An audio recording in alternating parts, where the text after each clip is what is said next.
Mathematics class 11th।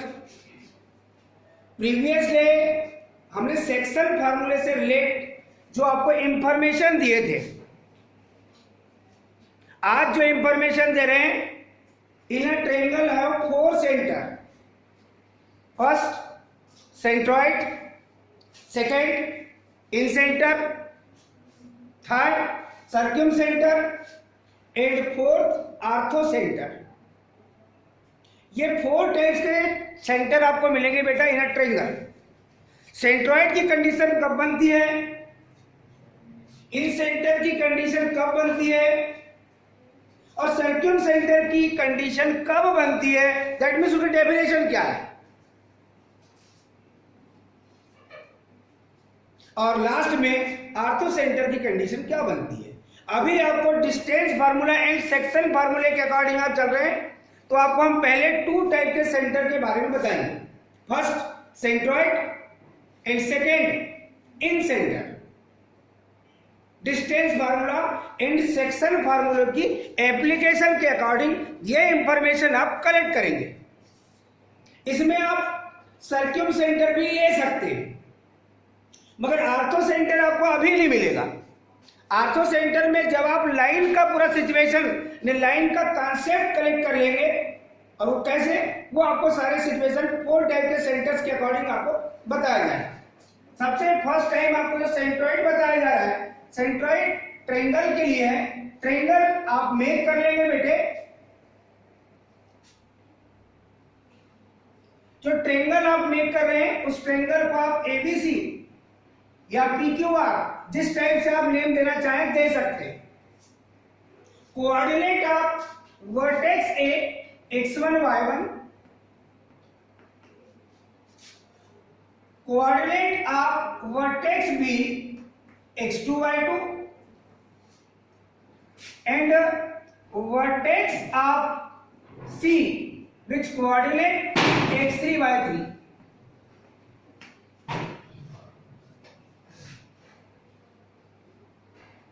आप सबसे पहले बात कर रहे हैं सेंट्रॉइड की।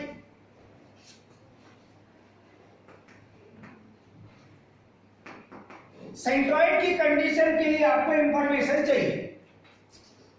सेंट्रॉइड की कंडीशन होती है बेटे, आपने पढ़ा है ट्रायंगल के लिए median. In a triangle have 3 medians, और मीडियन की डेफिनेशन होती है कि आप ट्रायंगल के किसी भी वर्टेक्स को अपोजिट साइड के मिड पॉइंट से अगर आप ज्वाइंट करते हैं, ट्रायंगल के वर्टेक्स को अपोजिट साइड के मिड पॉइंट से अगर ज्वाइंट करते हैं, तो ये जो लाइन सेगमेंट है ये median, it is called median. तो आपके पास इस वर्टेक्स को अपोजिट साइड के मिड पॉइंट से आप ज्वाइंट करेंगे AD BE, और इस वर्टेक्स को अपोजिट साइड के मिड पॉइंट से जब आप ज्वाइंट करेंगे बेटे, इसे कहेंगे आप CF। AD BE and CF are medians. Median intersect each other at point G. G is called centroid of a triangle। और सेंट्रॉइड के बारे में आपने पढ़ा है कि सेंट्रॉइड इस मीडियन को 2:1 में इंटरनली डिवाइड करता है। 2:1 में इंटरनली डिवाइड करता है ईच मीडियन। 2:1, इसका कॉन्सेप्ट आपको हम डिटेल दे रहे हैं। फर्स्ट सेंटर है, उसके अकॉर्डिंग फार्मूला आपको फाइंड करना है कि यदि आपको ट्रायंगल के वर्टिसेस गिवन दैट में है, तो ऐसी कंडीशन में आप उस ट्रायंगल के सेंट्रॉइड को कैसे फाइंड करेंगे। तो आपने देखा कि वर्टेक्स को अपोजिट साइड के मिड पॉइंट से ज्वाइन करने पर आपने मीडियन में किया। AD, BE and CF are 3 medians which intersect each other at point G. Point G is called centroid of a triangle ABC.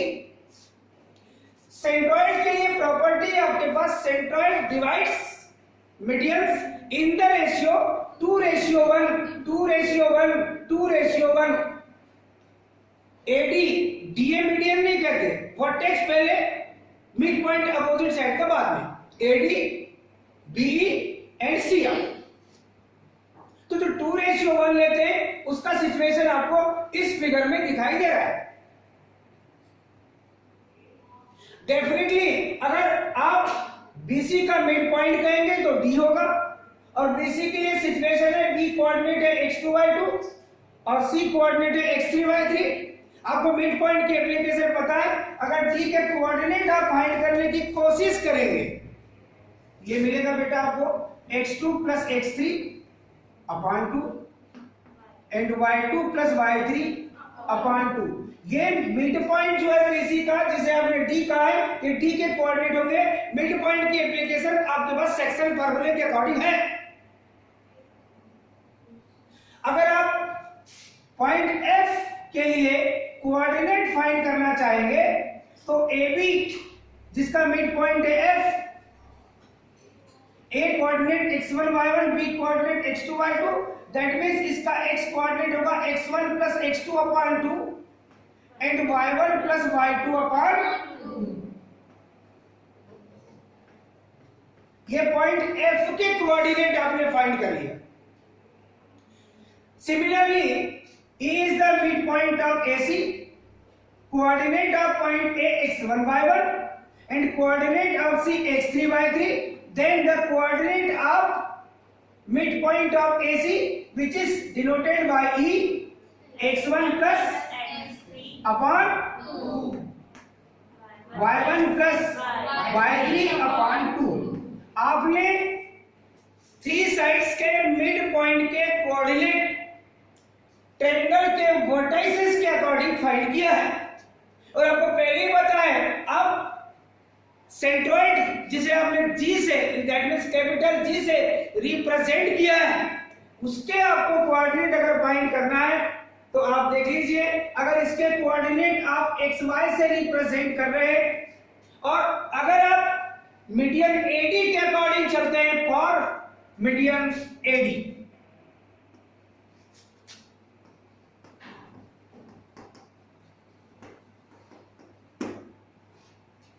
Point G के according आप situation आपको पता है. Point G divided AD in the ratio 2:1. Section फार्मूले के according M1 तो यह आएगा x2 + M2 तो यह आएगा आपके पास x1. यही सिचुएशन अपॉन M1 + M2. तो यहां M1 की वैल्यू है बेटे 2. मीडियन AD के लिए अगर x कोऑर्डिनेट आप फाइंड करना चाहते हैं बेटे, तो आप M1 की वैल्यू देखेंगे 2, M1 x2 पॉइंट D का कोऑर्डिनेट चाहिए होगी x कोऑर्डिनेट, जो कि x2 + x3 अपॉन 2 करके आपने राइट किया है, प्लस M2 x1, यहाँ M2 की वैल्यू है 1 और x1 की वैल्यू तो आपके पास x ही है, upon M1 + M2. That means x coordinate को आप कैलकुलेट करेंगे तो x2 + x3 + x1, that means symmetrically आप x1 + x2 + x3 upon 2 + 1, that means 3. And y coordinate के लिए जब चलेंगे बेटे तो M1 y2 in place of y2 क्या है आपके पास में, y2 + y3 अपॉन 2. जो फार्मूला आपने राइट किया है, लर्न किया है, उसके अकॉर्डिंग M1 y2 + M2, यहां पर y1 के लिए कोऑर्डिनेट आपके पास y1 ही है, upon M1 + M2, that means 2 + 1. y coordinate के लिए 2 cancel, y2 + y3 + 1 * y1, that means y1. Symmetrical इसे राइट करेंगे तो y1 + y2 + y3 अपॉन में मिलेगा बेटे आपको. आपने सेंट्रॉइड के लिए देखा का कोऑर्डिनेट एक्स वाई की वैल्यू, जी से आपने उसको रिप्रेजेंट किया है, जिसके coordinate x1 plus x2 plus x3 upon 3, y1 plus y2 plus y3 upon 3। ये एक्स वाई कोऑर्डिनेट जो सेंट्रॉइड के लिए आपने फाइंड किया है फॉर मीडियम एडी। आपको ऐसा लगता है वो एडी में कोई इंटरेस्ट नहीं है, हमें मीडियम बीई में ज्यादा इंटरेस्ट है। तो आप देख लीजिए फॉर मीडियम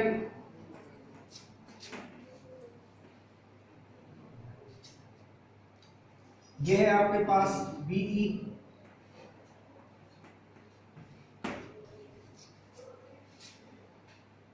अब बीई के लिए जब चलेंगे तो मीडियन बीई को सेंट्रॉइड जी 2:1 में इंटरनली डिवाइड कर रहा है। ऐसी कंडीशन में कोऑर्डिनेट जी के वही एक्स वाई है आपके पास।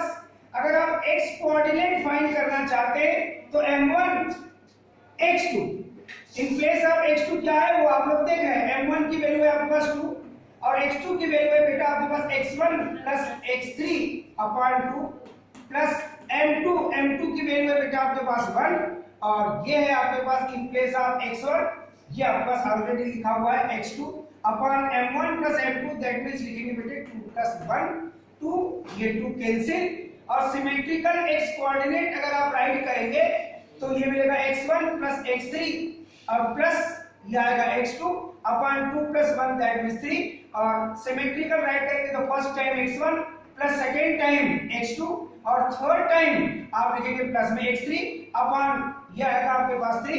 यहां से भी आपको x कोऑर्डिनेट वही फाइंड हो रहा है जो आपने इसके पहले फाइंड किए थे मीडियन एडी के अकॉर्डिंग।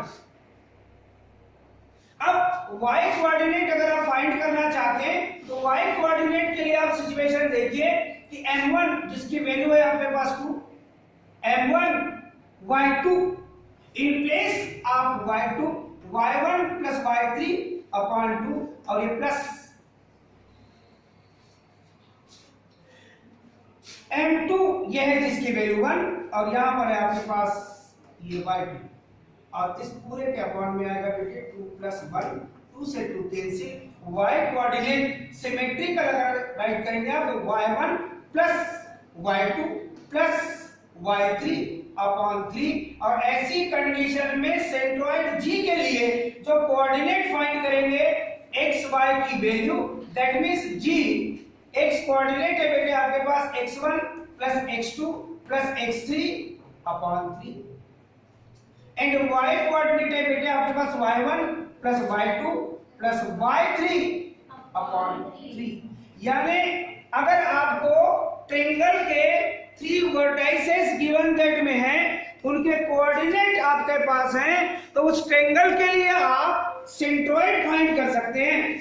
और अभी अगर हम अगले वाले जो सिचुएशन है CF जो कि आपके पास लास्ट मीडियन बची हुई है अगर उसके लिए भी अगर आप सेंट्रॉइड के कोऑर्डिनेट फाइंड करना चाहते हैं तो आप कैलकुलेशन देख सकते हैं और वो कैलकुलेशन में शॉर्टली आप देखिए मैं इसको लास्ट में लिखा नहीं कि फॉर मीडियन CF आप इस पॉइंट को अंडरस्टूड समझ सकते हैं।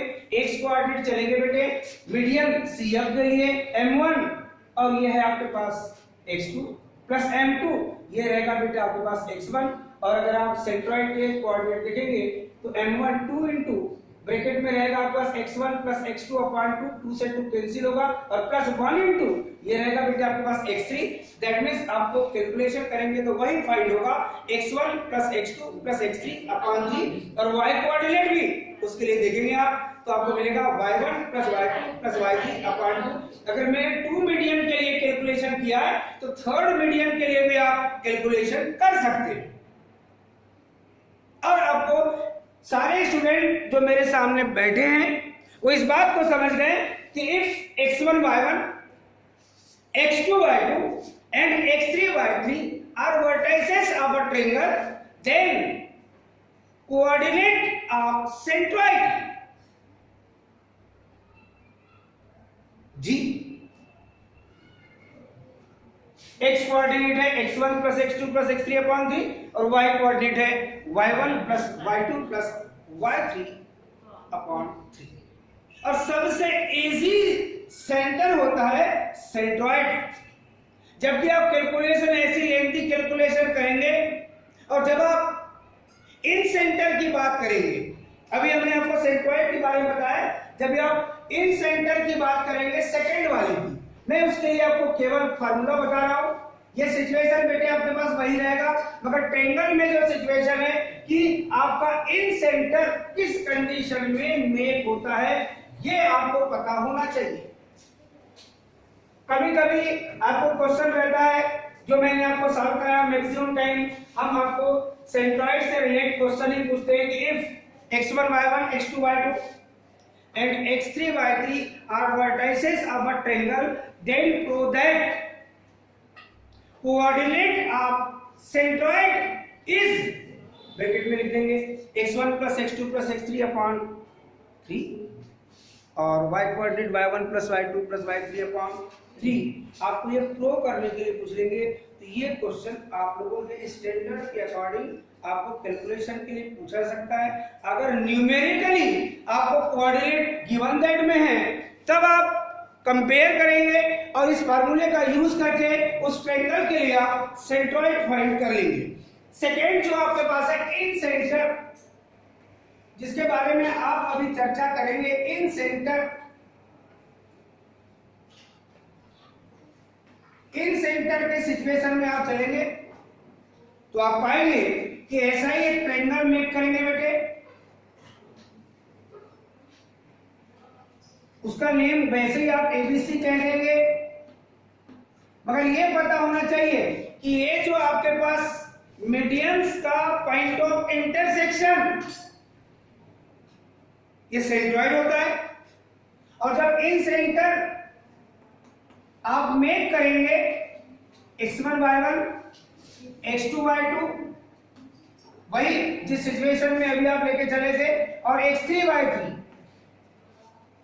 इन सेंटर का सिचुएशन क्या होता है कि यहां पर जो एंगल मेक हो रहे हैं ट्रायंगल एबीसी में, angle A, angle B and angle C, इस एंगल ए का इंटरनल बाइसेक्टर, इस एंगल बी का इंटरनल बाइसेक्टर और इस एंगल सी का इंटरनल बाइसेक्टर जो आप ड्रा करेंगे, इसे आप एडी कहें, इसे आप बीई कहें, इसे आप सीएफ कहें, इसको आगे प्रोड्यूस कर सकते हैं, ऐसा कुछ नहीं है, मगर उसकी कोई मीनिंग नहीं है कि वो अपने साइड को इंटरसेक्ट करेंगे तभी उसका कोई नेम आएगा। मगर ये डन है कि एंगल बाइसेक्टर का मतलब ये इस एंगल को 2 इक्वल पार्ट्स में डिवाइड कर रहा है। इसका मतलब है कि एंगल बी को ये 2 इक्वल एंगल्स में डिवाइड कर रहा है, और यहाँ एंगल बाइसेक्टर जो सीएफ राइट के, इसका मतलब है कि इस एंगल सी को ये 2 इक्वल पार्ट्स में डिवाइड कर रहा है। इसको आप कहते हैं एंगल बाइसेक्टर। और एंगल बाइसेक्टर जिस पॉइंट पे इंटरसेक्ट करते हैं, वो पॉइंट फाइंड करने के लिए इसको अगर आप कैपिटल आई से रिप्रेजेंट कर रहे हैं, कोऑर्डिनेट आप अगर एक्स वाई ले रहे हैं, तो 10th क्लास में आप लोग कंस्ट्रक्शन पढ़ा होगा। एक देखा होगा आपने, सर्क्यूम सर्कल ड्रा करते थे आप, और एक इन सर्कल ड्रा करते थे आप, याद होगा। तो वहां पर आप क्या करते थे, एनी टू एंगल के लिए, ट्रायंगल के एनी टू एंगल के लिए एंगल बाइसेक्टर ड्रा करते थे। एंगल बाइसेक्टर जिस पॉइंट पे इंटरसेक्ट करते थे, उस पॉइंट से किसी भी साइड पर परपेंडिकुलर ड्रा करते थे, और उस सेंटर को, जो पॉइंट ऑफ इंटरसेक्शन है उसे सेंटर, और जो साइड से डिस्टेंस है परपेंडिकुलर डिस्टेंस, उसको रेडियस लेकर एक सर्कल ड्रा करते थे। वो सर्कल आपका इंटरनली इन साइडों को टच करते हुए पास होता था। याद होगा, कुछ याद आ रहा होगा मेरा जहां तक अनुमान है, 10th पास आउट ही करके आए हो। और जब आप सर्क्यूम सर्कल ड्रा करते थे, तब आप एनी 2 साइड्स के लिए, आप 3 साइड्स के लिए चल सकते, मिनिमम एनी 2 साइड्स के लिए परपेंडिकुलर बाइसेक्टर ड्रा करते थे। और परपेंडिकुलर बाइसेक्टर जिस पॉइंट पर इंटरसेक्ट करते थे उसको किसी भी एक वर्टेक्स से ज्वाइन करने के बाद उस पॉइंट ऑफ इंटरसेक्शन को आप सेंटर लेते थे और किसी भी वर्टेक्स से डिस्टेंस है सेंटर की उसको रेडियस लेते थे और एक अदर सर्कल ड्रा करते थे। वो सर्कल आपके पास वर्टेक्स ए, वर्टेक्स बी और वर्टेक्स सी से पासेस थ्रू होता था, उसको आप सर्क्यूम सर्कल कहते थे। कुछ याद आ रहा होगा? Yes, उसी की बात कर रहे हैं। तो सर्क्यूम सर्कल का जो सेंटर है वो सर्क्यूम सेंटर के अकॉर्डिंग नोन एज, और जो इन सर्कल के लिए जो सेंटर होता है पॉइंट ऑफ इंटरसेक्शन वो इन सेंटर के अकॉर्डिंग होता है। और जो फोर्थ बच जाता है, जो सेकेंड वाला आपके पास जो मैंने बताया अभी आपको, इन सेंटर सर्क्यूम सेंटर के लिए आप क्या करते हैं, एनी टू साइड्स के आप परपेंडिकुलर बाइसेक्टर, इस पर ये परपेंडिकुलर भी होगा और इस साइड्स को टू इक्वल पार्ट्स में डिवाइड भी करेगा, इसी को बोलते हैं परपेंडिकुलर बाइसेक्टर। अब इस साइड के लेके चलेंगे तो इस पर ये परपेंडिकुलर भी होना चाहिए और इसे टू इक्वल पार्ट्स में डिवाइड भी करना चाहिए, तो इसको बोलते हैं इस साइड के लिए परपेंडिकुलर बाइसेक्टर। और थर्ड वाले के लिए आप जब चलेंगे और ड्रा करेंगे तो आप देखेंगे कि थर्ड वाला जो परपेंडिकुलर बाइसेक्टर है जो इस साइड को टू इक्वल पार्ट्स में डिवाइड कर रहा है और उस साइड पर ये परपेंडिकुलर लाइन है, तो ऐसी कंडीशन में बेटे ये जो आपके पास पॉइंट ऑफ इंटरसेक्शन आ रहा है जिसे आप किसी भी एक वर्टेक्स से ज्वाइन करते हैं तो ये वर्टेक्स से सेम डिस्टेंस में होता है और ये साइड से सेम डिस्टेंस में होता है। और ऐसी कंडीशन में यदि हम इसे कैपिटल O से रिप्रेजेंट करें और कोऑर्डिनेट एक्स वाई लें तब ऐसी कंडीशन में इसके लिए कोई विशेष फार्मूला नहीं है। इसके लिए हम अगर ट्रायंगल पे यदि आप O A ABC अगर लेते हैं OA equal OB equal OC, ये होता है सर्क्यूम सेंटर के लिए। और इसके लिए फार्मूला आएगा बेटे, इसके लिए जो फार्मूला आएगा x की वैल्यू आता है बेटा आपके पास ax1, अब a क्या है मैं आपको बताऊंगा, plus bx2 plus cx3 upon a plus b plus c। अब क्वेश्चन ये है कि x1 x2 x3 से तो आप पहले से ही जानते हैं, मगर ये ABC क्या है, एंगल A की जो अपोजिट साइड BC है इसकी लेंथ को आप स्मॉल a से रिप्रेजेंट करते हैं। एंगल B की जो अपोजिट साइड AC है इसे आप इस लेंथ को स्मॉल b से रिप्रेजेंट करते हैं। ये डिस्टेंस फार्मूले से मेक करते हैं आप। a मतलब BC की वैल्यू, BC मतलब डिस्टेंस बिटवीन टू पॉइंट्स। और जो आप लोग थर्ड साइड देख रहे हो AB, इस साइड को अगर देखेंगे तो एंगल C की अपोजिट साइड है जिसकी लेंथ को आप स्मॉल c से रिप्रेजेंट करते हैं। कैपिटल लेटर में ये वर्टाइसेस को रिप्रेजेंट करते हैं क्योंकि ये पॉइंट है। ज्योमेट्री में आप पॉइंट को कैपिटल लेटर्स में और लेंथ को आप स्मॉल लेटर्स में रिप्रेजेंट करते हैं। ये सबसे फर्स्ट टाइम हम क्लास 6 में सीखते हैं।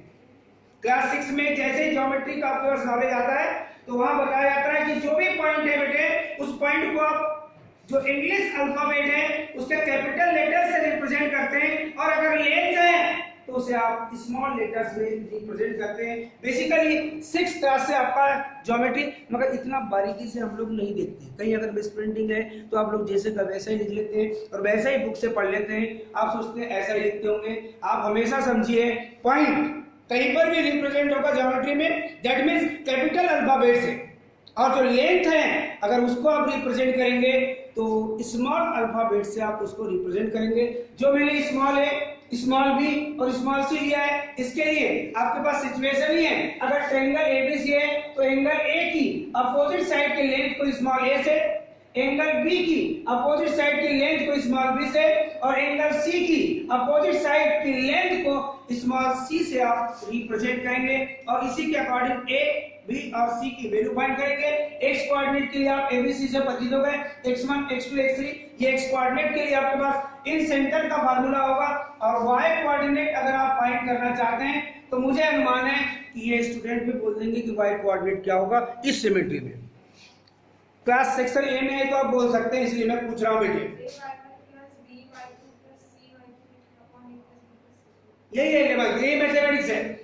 That means a/1 plus b/2 plus c/3। अगर हम किसी भी इंफॉर्मेशन को, अगर हम साइंस के स्टूडेंट हैं, यदि हम साइंस के स्टूडेंट हैं और जो इंफॉर्मेशन हम बहुत ध्यान से समझ रहे हैं, सुन रहे हैं, तो आपके पास अगर कई सिमेट्री बन रही है और अगर आपको विदाउट कैलकुलेशन वो पूछ ली जाए कि अगर एक सिचुएशन आपके पास है तो क्या आप अदर सिचुएशन बोल सकते हैं क्या, और यदि बोल सकते हैं तो डेफिनेटली आप ब्रिलियंट हैं, और नहीं बोल सकते तो ये समझ आता है कि आप केवल स्कूल में प्रेजेंट ही दे रहे हैं, समझ कुछ ले रहे हैं।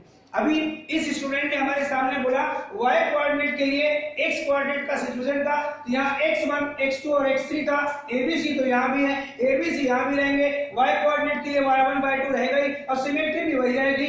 ये इन सेंटर के लिए फार्मूला है, इसके पहले सेंट्रॉइड के लिए बताया, इसके लिए कोई फार्मूला नहीं है सर्किल सेंटर के लिए। इससे हम o का xy एज्यूम करेंगे, ये x1 y1, ये x2 y2, ये x3 y3 आपके पास गिवन दैट में होंगे। आप OA, OB और OC ये डिस्टेंस फार्मूले से आप फाइंड करेंगे। ये xy है, ये आपके पास न्यूमेरिकली वैल्यू रहेगी आपके पास OA, OB और OC, और आपका रिजल्ट रहेगा OA equal OB equal OC, क्योंकि जो आपके पास सर्क्यूम सेंटर है वो वर्टेक्स से इक्वी डिस्टेंस होता है। OA equal OB equal OC की यही मीनिंग है, और OA इक्वल OB एक रिलेशन आता है xy में। जब OB इक्वल OC लेंगे एक और रिलेशन आएगा, और एक रिलेशन और आप एक्स्ट्रा में निकाल सकते हैं OA इक्वल OC। तो XY में टू रिलेशन कैसे मिलेंगे, जैसे आपने 10th क्लास में x और y वेरिएबल में टू इक्वेशन को सॉल्व करने की 5 मेथड्स पढ़ाया, elimination method, substitution method, cross multiplication method, वैदिक मेथड एंड ग्राफिकल मेथड। ऐसी 5 मेथड्स की स्टडी करके आप लोग 10th क्लास से आए हैं। आप जब एक्स वाई में रिलेशन बनेंगे, लीनियर इक्वेशन मेक होंगे इन अ टू वेरिएबल। लीनियर का मतलब होता है एक्स और वाई पर जो पावर होती है वो 1 होती है, उसको लीनियर बोलते हैं। और अगर वेरिएबल पर पावर अगर डबल है तो उसे आप क्वाड्रेटिक कहते हैं। तो क्वाड्रेटिक इक्वेशन भी पढ़ के है, मगर यहाँ पर इन टू वेरिएबल तो लीनियर इक्वेशन मेक होंगे बेटे, एक्स और वाई के बिटवीन रिलेशन आएंगे। एनी टू इक्वेशंस को आप सॉल्व करके एक्स वाई की वैल्यू फाइंड करेंगे, और हमने जो एक्स वाई की वैल्यू फाइंड किया है फुल कंफर्मेशन के लिए, तो थर्ड रिलेशन आपके पास बच जाता है। उसमें अगर आप पुट करके देखेंगे कि अगर उस इक्वेशन को एक्स वाई की वैल्यू सेटिस्फाई कर रही है, दैट मींस आपने एक्स वाई की वैल्यू सही है। अगर आप चेक करना चाहते हैं तो आप 3 रिलेशन के अकॉर्डिंग चलते हैं। OA इक्वल OB में एक रिलेशन आता है, OB इक्वल OC में दूसरा रिलेशन आता है, और OA इक्वल OC में थर्ड रिलेशन आता है।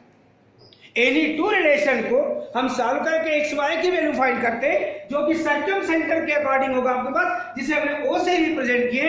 अब आपके पास एक सेंटर ट्रायंगल के अकॉर्डिंग बच जाता है, जिसकी इंफॉर्मेशन आपको होना चाहिए,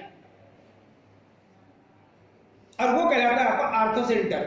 ये आपके पास हम अगर किसी भी स्टूडेंट को खड़े करके पूछ लेते आपने पूरे 4 सेंटर के बारे में 10th तक पढ़कर आए हैं, तो आप में से मेरे को लगता है बहुत ही कम स्टूडेंट 4 सेंटर की इंफॉर्मेशन मेरे को दे पाते, इसे हम कंफ्यूजन होता। देखो ये परपेंडिकुलर बाइसेक्टर है, और इसके बाद जो एक न्यू ट्रायंगल आप मेक करेंगे जिसके लिए आप आर्थो सेंटर की बात करते हैं, ये सर्क्यूम सेंटर है बेटा।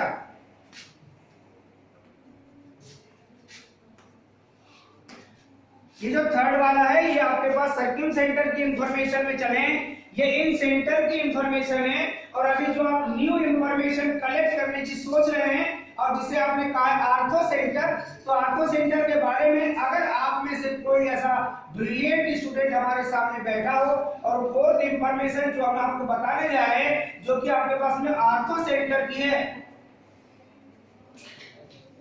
तो मैं तो समझूंगा कि आप तो बहुत अच्छे स्टूडेंट हैं। कोऑर्डिनेट वैसे ही रहते हैं बेटे, ये x1 y1 वही रहेगा, वहां लिखा था मैंने, फिर x2 y2 x3 y3 ये वैसे ही रहते हैं। यहाँ पर भी x1 y1 x2 y2 x3 y3 ये सब आपके पास गिवन दैट में रहेंगे। हम केवल ये जानना चाहते हैं बेटे कि आप अगर आर्थो सेंटर फाइंड करना चाहते हैं तो आर्थो सेंटर कैसे मेक होता है,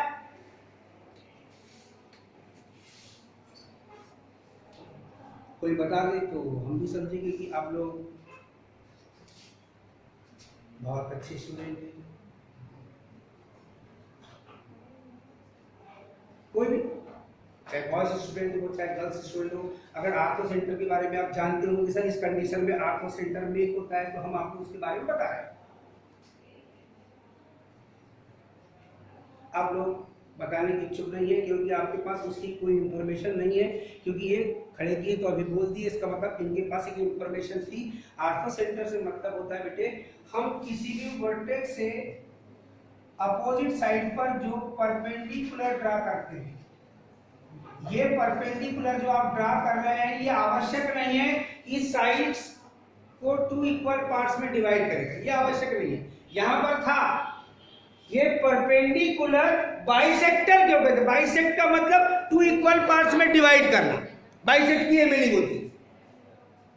एंगल बाइसेक्टर क्यों बोलते हैं हम लोग, क्योंकि इस एंगल को 2 इक्वल पार्ट्स में डिवाइड करने वाली जो लाइन है उसे हम एंगल बाइसेक्टर कहते हैं। और ये जो आपने वर्टेक्स से अपोजिट साइड पर ओनली परपेंडिकुलर ड्रा किया इसको आप एल्टीट्यूड कहते हैं, कुछ याद आ रहा हो? Yes sir. तो ये जो परपेंडिकुलर ड्रा किया है आपने एडी, इसकी ये मीनिंग नहीं है केवल ये इस साइड पर परपेंडिकुलर दैट मींस 90 डिग्री का एंगल मेक होगा, ये साइड को 2 इक्वल पार्ट्स में डिवाइड करेंगे ये आवश्यक नहीं है, बस परपेंडिकुलर होगा।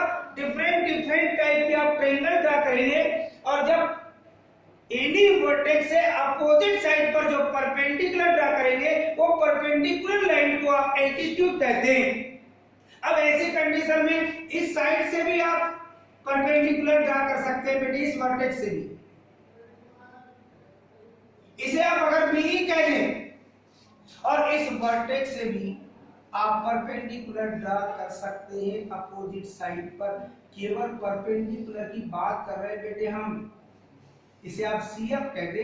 और ये जो आप एल्टीट्यूड वर्टेक्स से अपोजिट साइड पर जो परपेंडिकुलर ड्रा किए इस परपेंडिकुलर को आप एल्टीट्यूड कहते हैं, और ये जिस पॉइंट पर इंटरसेक्ट करते हैं उसे हम आर्थो सेंटर कहते हैं। आर्थो सेंटर को जनरली हम कैपिटल एक्स से डिनोट करते हैं।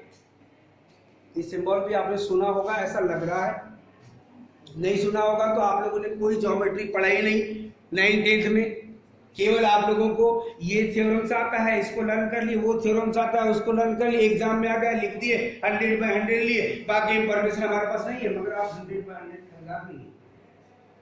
ये सब 9th में आपको ज्योमेट्री में सारी इंफॉर्मेशन है, घर जाकर कभी धोखे से तुम खाली रहेंगे तो पलट कर देखना, ये सारी इंफॉर्मेशन आपके पास है, मगर आप लोग कलेक्ट करके क्लास 11 में नहीं आए। हम ये मानते हैं जब हमने पढ़ा था तो हम भूल गए थे, तो आप कैसे नहीं भूलेंगे, तो हम उसको समझते हैं कि हम क्लास 10th के स्टूडेंट थे, जब हम 11th में गए, जब हम बोल सकते हैं तो हमारे स्टूडेंट क्यों नहीं बोल सकते, इसलिए हम आपको रिकॉल करने के लिए बता रहे हैं पूरी position.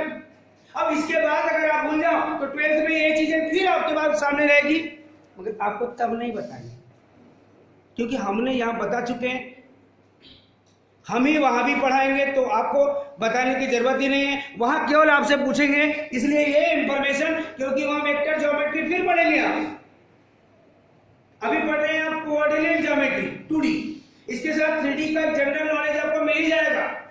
3D plus vector geometry की स्टडी करेंगे आप कहाँ, 12th क्लास में। अगेन फिर से यही सिचुएशन आएगा, और अभी मैं आपको रिपीट करके भी पूछूंगा कि अब 3D में आप पढ़ेंगे और उस सिचुएशन को आप कैसे अप्लाई करेंगे, वो सारी चीजें आपको बताई जाएगी। आप अब देख रहे हैं कि आपने एल्टीट्यूड ड्रा किया है, ऐसी कंडीशन में ये जो सिचुएशन मिलेगा, जब आप आगे पॉइंट के बाद स्ट्रेट लाइन में जाएंगे, क्योंकि अब पढ़ेंगे हम इसके बाद जब इनकी इंफॉर्मेशन खत्म हो जाएगी तो हम लोकस पढ़ेंगे। लोकस की मीनिंग होती है कि एक पॉइंट प्लेन में कोई ना कोई रूल्स फॉलो करते हुए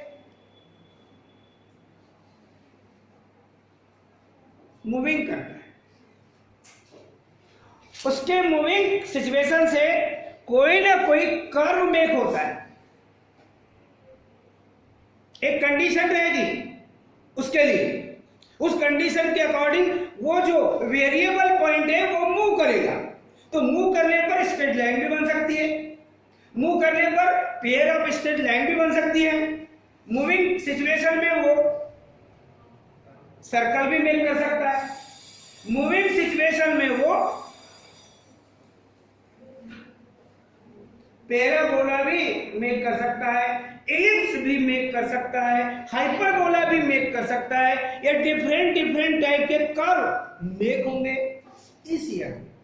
और वो जो पॉइंट है जिसे आप वेरिएबल पॉइंट के नेम से जानते हैं या मूविंग पॉइंट कहते हैं।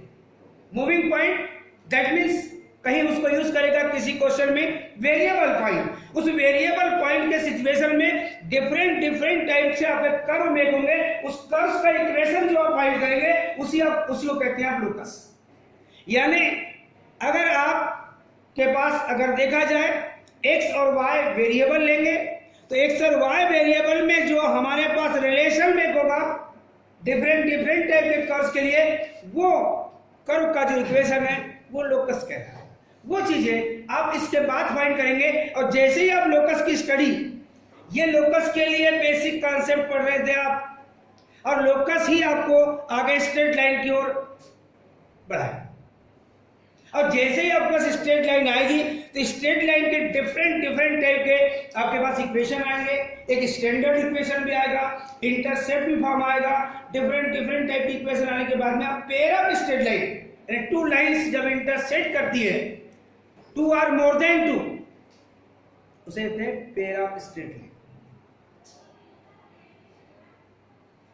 तो आज के लिए जो बेसिक इंफॉर्मेशन आपको हमने कलेक्ट कराए बेटे, उसमें एक सबसे मेन पॉइंट ये है बेटे कि आप घर जाकर के 4 टाइप के सेंटर की इंफॉर्मेशन बताएं। इसे फाइंड करने के लिए आपको इस लाइन का इक्वेशन चाहिए जो आगे मिलेगा लाइन पढ़ने के बाद, फिर आपको इस लाइन का भी इक्वेशन चाहिए, क्योंकि इसकी कंडीशन आपको वहां मिलेगी जब लाइन की स्टडी करेंगे, तब आपको आर्थो सेंटर मिलेगा जहां लाइन आपकी एंड पॉइंट पे होगी, लास्ट लाइन वाला चैप्टर, वहां पर आपको आर्थो सेंटर मिलेगा। क्योंकि आपको एडी, पीई और सीएफ इनके इक्वेशन फाइंड करने पड़ेंगे, और वो इक्वेशन वैसे ही मिलेंगे एक्स और वाई वेरिएबल में। उनको सॉल्व करने के बाद वही आपकी 5 मेथड्स, एलिमिनेशन या सब्स्टिट्यूशन या क्रॉस मल्टीप्लिकेशन, या तो फिर आप ब्रैकेट मेथड या फिर आप ग्राफिकल मेथड यूज करके वो रिलेशन 3 रिलेशन मिलेंगे आपको एडी, बी एंड सीएफ में। उसमें 2 को आप सॉल्व करेंगे और थर्ड वाले से चेक कर लेंगे, कंफर्मेशन हो जाएगा सेटिस्फाइड के बाद, तो वो आपको इस कंडीशन में आर्थो सेंटर मिलता है। मगर कब? आप जब परपेंडिकुलर लाइन का इक्वेशन पढ़ेंगे तब। अभी आपको जो मेन पॉइंट है वो सेंट्रॉइड, इन सेंटर और सर्कम सेंटर की इंफॉर्मेशन आपको यहां मिलेगी। और एक जो सेंटर बच जाएगा जो मैंने आपको यहां बता दिया है, जिसे आप कहते हैं आर्थो सेंटर, इसकी इंफॉर्मेशन के लिए आप कहां चलेंगे बेटे? इस चैप्टर के जो चैप्टर स्टार्ट हुआ है, अभी आपका पॉइंट चल रहा है, लोकस आएगा, फिर स्ट्रेट लाइन आएगी, डिफरेंट टाइप के इक्वेशन आएंगे स्ट्रेट लाइन के, और लास्ट पॉइंट पे जब स्ट्रेट लाइन को आप देखेंगे जिसमें आप पेयर ऑफ स्ट्रेट लाइन चलेंगे, उसमें मिलेगा आपको आर्थो सेंटर। कल मैं फिर पूछूंगा 4 टाइप्स के सेंटर के नेम और किस किस कंडीशन में ये सेंटर मेक होते हैं। क्योंकि ट्रायंगल के लिए 4 centre, first centroid, second in centre, third, fourth, बस यही चीज आपको बोलनी है। थैंक्स।